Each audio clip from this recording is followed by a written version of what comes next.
Payments from Facebook's $725 million settlement are now being distributed to over 19 million users. This comes from a class action lawsuit tied to the 2018 Cambridge Analytica scandal, where user data was improperly shared. Payments range from $5 to $38, depending on how long users had active accounts during the claim period. Meta, Facebook's parent company, denies wrongdoing but agreed to settle to avoid trial. This is one of the largest privacy-related settlements ever, reflecting growing concerns over how tech companies handle personal data.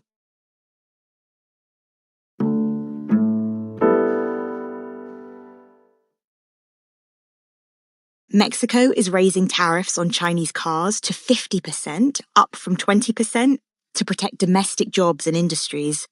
This measure also applies to goods like steel, toys, and textiles from other countries without trade deals. Economy Minister Marcelo Ebrard said the move aligns with World Trade Organization rules. Analysts say Mexico is responding to US pressure to curb ties with China, as the US seeks to avoid Chinese goods entering its market via Mexico. These tariffs aim to safeguard over 325,000 jobs while raising government revenue.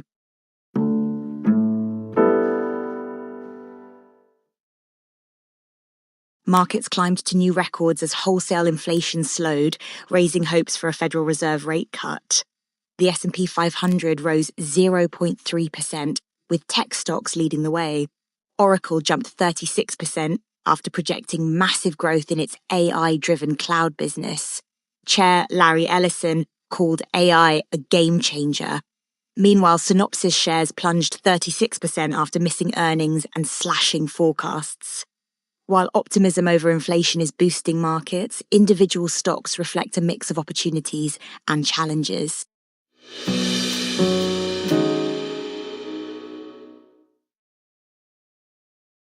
Bad Bunny says he left the US out of his world tour due to concerns over potential immigration raids by ICE at his concerts. He told fans people from the US could come here to see the show, referring to his residency in Puerto Rico. Puerto Rico, a US territory, offers a space for Latinos and Puerto Ricans to connect without fear of enforcement actions.